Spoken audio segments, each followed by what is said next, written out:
MP board के class 12th के बच्चों का फिजिक्स का जो अभी अभी पेपर हुआ है, आइए इसके आंसर्स मिला लेते हैं और देखते हैं कि आपका कितने नंबर का पेपर गया है। तो सबसे पहले सही विकल्प जो पूछे गए थे तो उसमें से पहला था कि पीएन संधि डायोड की अवक्षय परत में होते हैं, तो इसका करेक्ट आंसर था निश्चल आयन। तो इसका आंसर निश्चल आयन आपको भर के आना था। इसके बाद था कि किसी पदार्थ का प्रति एकांक आयतन विद्युत द्विध्रुव आघूर्ण कहलाता है, तो इसका सही आंसर ध्रुवण था। इसके बाद है कि किसी तार का विशिष्ट प्रतिरोध निम्नलिखित में किस कारक पर निर्भर करता है। तो जो विशिष्ट प्रतिरोध होता है वो एक गहन गुण होता है जो कि पदार्थ पे ही निर्भर करता है। अलग अलग पदार्थों का विशिष्ट प्रतिरोध अलग अलग होता है, तो आपको यहाँ पे तार का पदार्थ भरना था। बाकी लंबाई, द्रव्यमान, व्यास ये सब परिवर्तनशील चीजें हैं, तो ये एक सी हैं, तो वैसे ही चौथा ऑप्शन आप करेक्ट कर सकते थे अगर आप में लॉजिक और तर्क शक्ति होती। इसके बाद अगला है कि विद्युत धारा के विद्युत चुंबकीय प्रभाव की खोज किसने की थी। तो ये तो बन गया होगा, इसका करेक्ट आंसर था ऑस्टेड ने की थी। इसके बाद आया था गोलीय दर्पण की वक्रता त्रिज्या r तथा फोकस दूरी f में सही संबंध क्या था। तो चार ऑप्शन आपको दिए गए थे, कई बच्चे ये लगा के आए हैं जो कि गलत है, क्योंकि फोकस दूरी का दुगना करने से ही वक्रता त्रिज्या बनती है। तो संबंध आपको पता होना चाहिए, क्योंकि इसी को आगे बढ़ा के r/2 करके f बनाया जाता है। तो इसका धोखा करके बच्चे ये लगा के आए हैं, क्योंकि इसको गुणा वाली जो दो संख्या है वो बटे में आ जाएगी, तो r/2 बराबर f होता है। तो इसका यही रूप होता है, लेकिन ये रूप नहीं होता है। तो कई बच्चे यहाँ पे गलत करके आए हैं, तो ये वाला सही होगा। इसके बाद ये पूछा गया था कि 1H3 व 2He3 परमाणु निम्नलिखित में से किस संकल्पना के उदाहरण है। तो यहाँ पे आप भार समान देखोगे और संभारक आप लगा के आओगे। इसके बाद जो यहाँ पे रिक्त स्थान दिए गए थे, तो मैंने रिक्त स्थान पहले से भर रखे हैं, बस आपको देखना है कि आपने सही किया है कि नहीं। परावर्ती दूरदर्शक में खालिस्तान के रूप में अवतल दर्पण का प्रयोग किया जाता है, तो नेत्रिका लेंस के रूप में होता है। जब भी आप परावर्ती दूरदर्शक देखते हो तो उसमें नेत्रिका लेंस के रूप में अवतल दर्पण नीचे लगा रहता है। उसके बाद है कि संयोजकता बैंड के ऊपर स्थित बैंड को क्या कहते हैं। तो इसका सही आंसर है चालन बैंड। नेक्स्ट है पी प्रकार के अर्धचालक में खालिस्तान की सांद्रता होलों की सांद्रता की तुलना में अधिक होती है। तो इलेक्ट्रॉनों की सांद्रता से भी अधिक कौन होता है, होल। तो पी प्रकार के अर्धचालक में।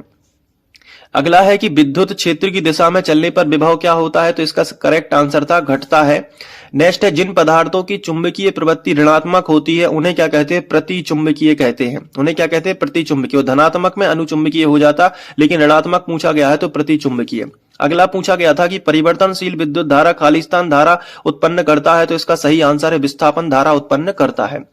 इसके बाद सत्य असत्य पूछे गए थे, तो बहुत ही आसान सत्य असत्य आए थे कि सिलिकॉन और जर्मेनियम दोनों क्या है, अर्धचालक हैं। तो ये तो हम शुरू से ही पढ़ रहे हैं, तो इसका करेक्ट आंसर सत्य हो जाता। दूसरा, कोटर गुहा या खोखली चीज के अंदर, कोटर या गुहा जो खोखली चीज होती है उसके अंदर विद्युत क्षेत्र सदैव शून्य ही होता है। तो ये जो कथन दिया गया था ये बिल्कुल सही था, तो सत्य लिखना था इसमें। इसमें अगला था कि अर्धचालकों की प्रतिरोधकता ताप बढ़ाने पर क्या होती है, तो बढ़ती है। तो आंसर है नहीं बढ़ती है बल्कि घटती है। तो ये जो कथन है वो असत्य था। इसके बाद है कि किसी चुंबकीय क्षेत्र में स्थिर आवेश पर लगने वाला जो लारेंज बल होता है वो शून्य होता है। तो ये बिल्कुल सही था। स्थिर आवेश होगा तो उस पर कोई बल नहीं लगता है, जबकि आवेश अगर गति करता है तो उस पर बल लगता है। तो ये मैंने समझाया भी था, तो ये आपको बहुत अच्छे से करके आना था। ये सत्य कथन लिखा है।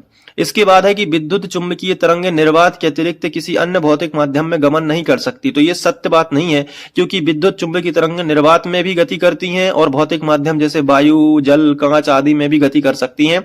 तो आपको ये जो कथन दिया गया था वो असत्य कथन था, तो आपको यहाँ पे असत्य लिखना है। तो ये देख लेना कि कितने नंबर अभी तक आपके हो चुके हैं, क्योंकि फिजिक्स का पेपर वैसे तो पढ़ने वालों के लिए कोई कठिन नहीं है, लेकिन जो ऊपर ऊपर से पढ़ के गए हैं उनके लिए तो हो सकता है कि पेपर कठिन आया हो।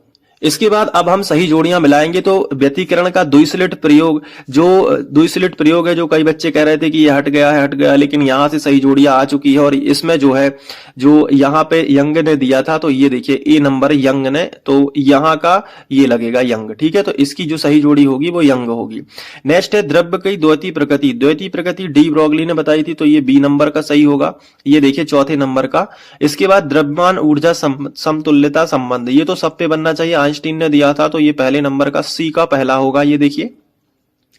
इसके बाद है स्थिर विद्युत बल, स्थिर विद्युत बल पे जो नियम दिए गए थे, तो बल कूलाम का ही बल होता है, तो आप यहां पर रिलेट कर सकते हैं, तो कूलाम डी नंबर का सही होगा, तो ये डी का दूसरा सही होगा, कूलाम।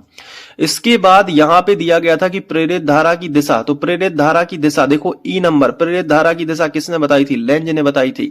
इसके बाद विद्युत चुंबकीय तरंगों के लिए आप क्या लगाओगे? तो यहां पे मैक्सवेल लगाओगे, तो ये सही जोड़ियां आपकी हो जाएंगी। इसके बाद यहां पे देखिए एक शब्द और वाक्य में उत्तर पूछे गए थे, तो बहुत ही आसान आए थे ये तो, कि शुद्ध अर्धचालक में त्रिसंयोजी अशुद्धियां मिलाने से किस प्रकार का अपद्रव्य अर्धचालक प्राप्त होता है? तो पी प्रकार का, बहुत ही अच्छे से लिख देना था, पी प्रकार का। इसके बाद है वायु में स्थित एकांक धनावेश से निकलने वाले कुल विद्युत फ्लक्स का मान क्या होता है? तो एकांक धनावेश के लिए एप्सिलॉन -1 की घात होती है, ये मान आपको लिख के आना था। इसके बाद है कि किसी विद्युत परिपथ में धारा को मापने वाले यंत्र का नाम क्या है? तो ये अमीटर है।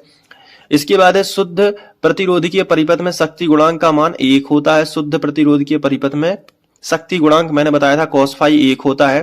तो समझने वाले जो बच्चे हैं वो तो करके आए होंगे, लेकिन जो समझते नहीं है डायरेक्ट नोट्स में रटते हैं, उन पे तो ये नहीं बना होगा।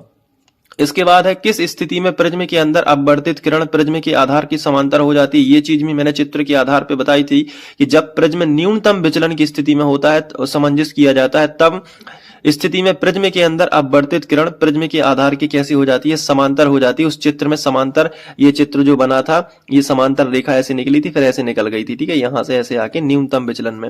वो चीज आपने गौर करी होगी तो ये बन गया होगा। तो ये भी सभी के आंसर्स हैं जो आपको आने चाहिए। इसके बाद बाकी जो पेपर में क्वेश्चन आंसर पूछे गए हैं सारे, यहाँ पे देखिए एम्पियर का परिपथ नियम, तो ये भी बन गया होगा आपसे परिपथ नियम। इसके अलावा यहाँ पे जो क्वेश्चन आए हैं, ये देखो, ये आप सब ने याद कर लिए होंगे इनके आंसर्स और आप अच्छे से करके आए होंगे, तो अच्छी बात है। बाकी जो न्यूमेरिकल मैंने बताए थे, मेरे नोट्स में है ये न्यूमेरिकल, तो आप देख सकते हो सारे के न्यूमेरिकल जो है नोट्स से आए हुए हैं, तो आप इनको देख सकते हैं। फॉर्मूला भी अगर आपने याद कर लिया होता तो नंबर भी बदल गए होते तो भी करके आते। ये वाला क्वेश्चन भी देखो नोट्स में दिया गया था डायरेक्ट, ये पूरा सवाल एनसीईआरटी का दे दिया है इन्होंने। इसके अलावा एक न्यूमेरिकल ये आया है, तो ये देखो ये वाला 3 पिकोफैरेड 4 पिकोफैरेड 5 पिकोफैरेड, ये भी नोट्स का है, 120 वोल्ट की बैटरी से जुड़ा है, ये भी नोट्स का ही सवाल है, तो आपने कर लिया होता। तो ये न्यूमेरिकल तो आप पे सारे बन गए होते, क्वेश्चन आंसर भी हाई सब कुछ यहाँ पे नोट्स से ही आया है। बट आपने क्या किया होगा, थोड़ा बहुत रिवीजन नहीं किया होगा तो नहीं बना होगा। ये एक्स्ट्रा क्वेश्चन में लिखवाया था नाभिकीय संलयन विखंडन और ये रदरफोर्ड नाभिकीय मॉडल, तो ये पूरे क्वेश्चन आप बन गए होते।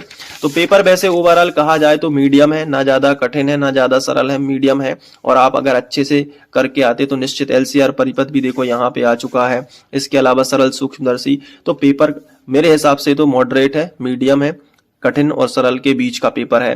तो पढ़ाई अच्छी होगी तो निश्चित ही आप अच्छा करके आए होंगे। तो इसके अलावा आप मिला लीजिएगा कितने नंबर है। Thank you.